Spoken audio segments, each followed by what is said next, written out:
언론인 여러분, 안녕하십니까? 이게 안녕하십니까? 라고 하는 질문이 조금 편안해졌네요. 내일이면 당대표, 직무대행 겸 원내대표 임기가 모두 끝나는 박찬대입니다. 제가 2024년 5월 3일 제1기 원내대표에 당선됐으니 벌써 1년하고도 한 달이 넘게 지났습니다.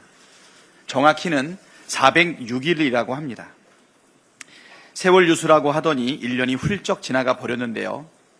어쩌면 10년 같은 1년 아니었나 이렇게 생각됩니다.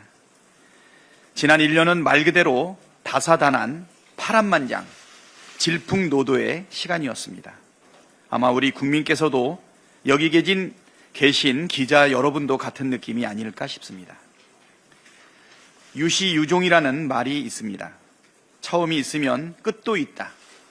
한 번 시작한 일은 반드시 마무리를 잘해야 한다, 이런 뜻이랍니다. 제가 원내대표 취임 일성으로 실천하는 개혁국회를 만들겠다고 국민 앞에 다짐했습니다. 그리고 그 다짐을 지키기 위해 정말 열심히 일했고 또 윤석열 정권과 치열하게 싸웠습니다.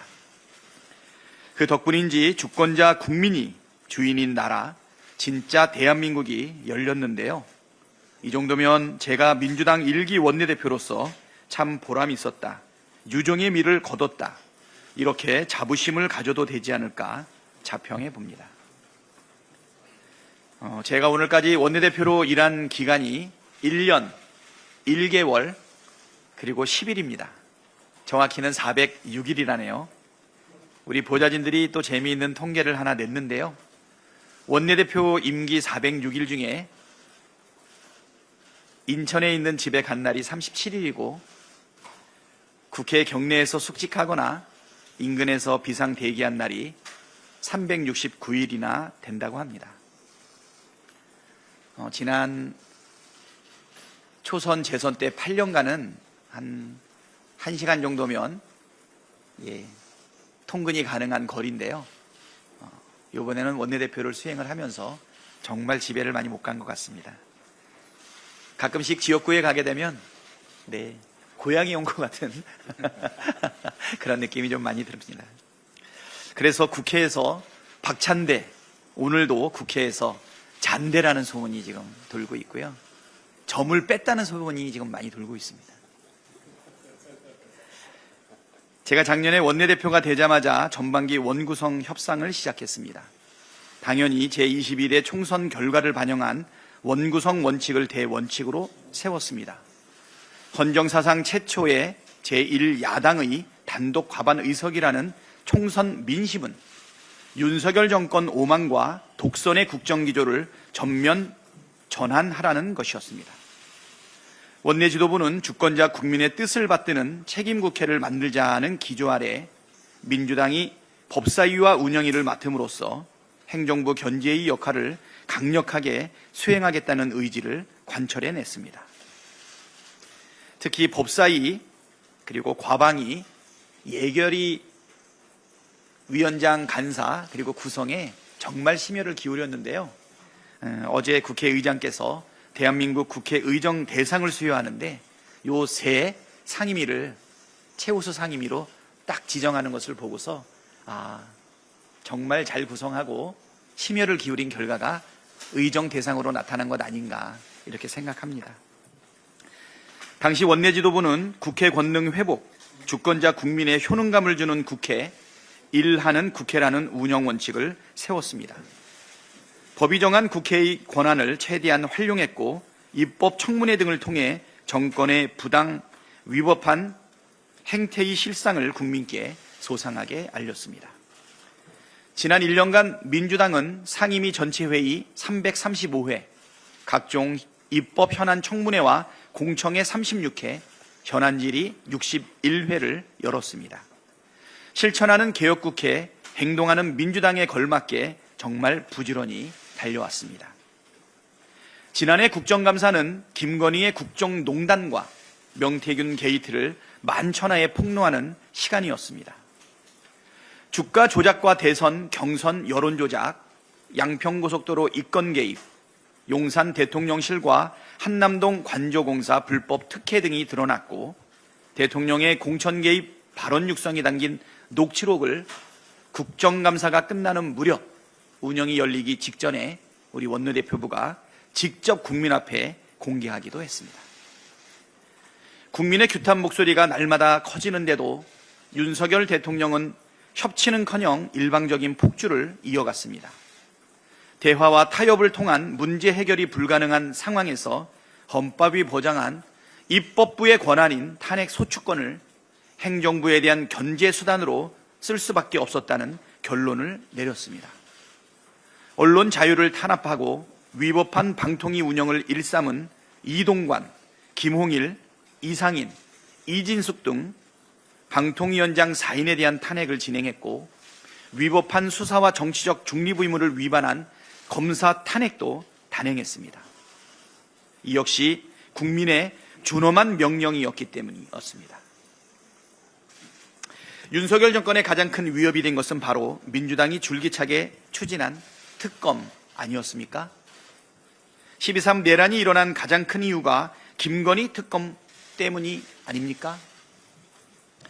명태균의 입을 통해 자신들의 치부가 드러날 것이 두려운 나머지 명태균 구속 직후에 비상계엄을 선포한 것 아닙니까? 이번 주 화요일 이재명 대통령께서 마침내 내란 특검, 김건희 특검, 해병대원 특검 등의 3대 특검을 공포하였습니다. 작년부터 이어져 온 기나긴 투쟁의 성과를 마침내 거두었다고 생각합니다. 한편 국회 본연의 기능인 예산심사 기능을 회복한 것도 국회 선진화법 이후 처음 거둔 역사적 성과였습니다. 지난 정권의 부자감세 민생 포기 예산안을 바로잡고 쌈짓도 쓰듯 증빙도 없이 국회 설명도 없이 집행되던 권력기관의 특활비도 전액 삭감했습니다. 아마 당대표, 원내대표, 예결위원장, 예결위 간사 등 의원들의 지역구 예산 증액을 완전히 포기하고 기한 내에 예결위 심의를 마쳤던 유일한 사례가 아니었나 이렇게 생각합니다. 세법도 예산안도 국회법 범위 안에서 처음으로 의결한 순간이었습니다. 하지만 지난 1년 누가 뭐래도 가장 기억에 남는 일은 당연히 국민과 함께 국민의 명령을 받들어 대한민국을 지켜내고 정권 교체를 이룬 것입니다. 그래서 누가 제 원내대표 임기 1년을 한마디로 표현하라고 한다면 위대한 국민과 함께한 고난의 대장정, 아니 영광의 대장정이라고 말하고 싶습니다.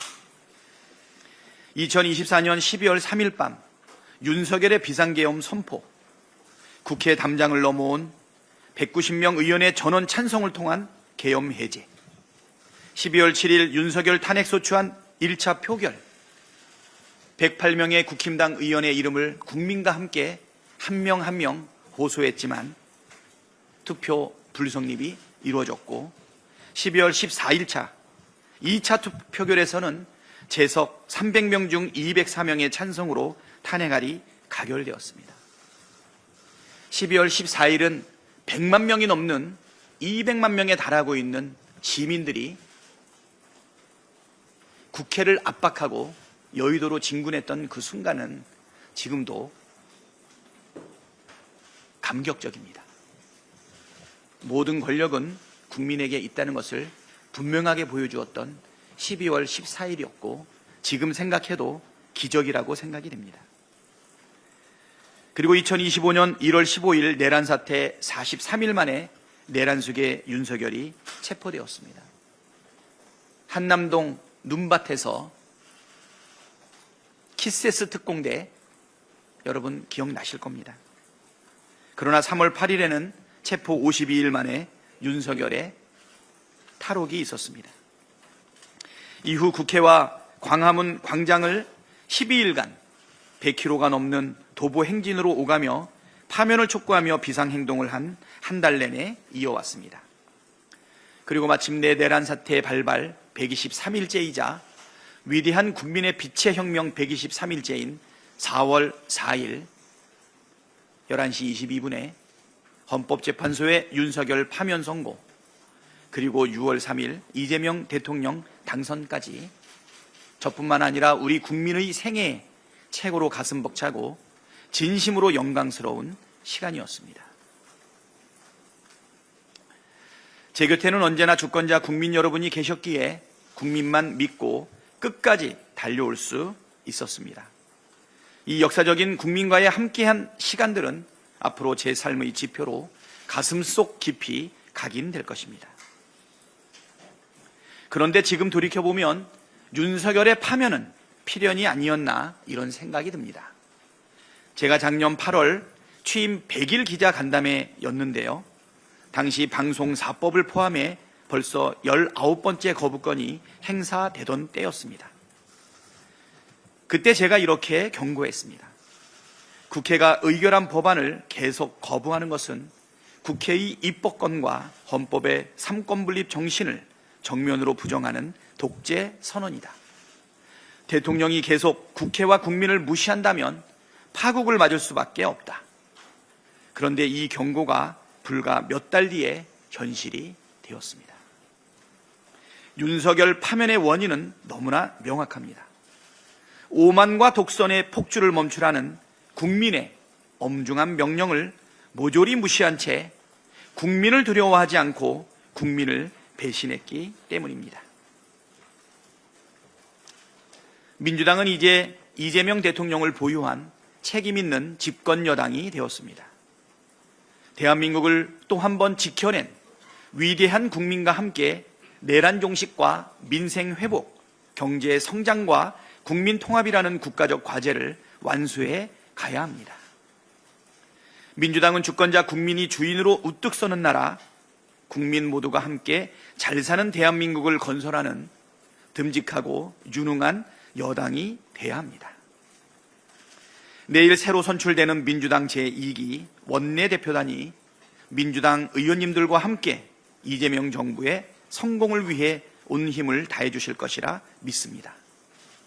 꼭 처리해야 할 개혁 입법과 민생 경제 회복의 과제를 차기 지도부에서 반드시 완성해 주실 것을 믿습니다. 지난 1년 동안 부족한 원내대표와 함께 모든 순간을 동고동락하면서 함께해 주신 우리 원내대표단 의원님들께 깊은 감사를 드립니다. 특히 박성준 수석님과 김용민 수석은 이 두 분이 한 고생은 이루 말로 다할 수 없을 정도입니다. 아마 박성준, 김용민 고군분투 백서를 쓰면 1000페이지가 넘을 것입니다. 다시 한번 감사드립니다. 대변인들과 우리 부대표님들도 정말 고생 많이 하셨죠? 아마 초선의원 1년을 이렇게 보내고 나면 남아있는 의정활동과 또 재선 3선이 됐을 때 확실하게 헌신적으로 일하지 않을까 이렇게 생각합니다.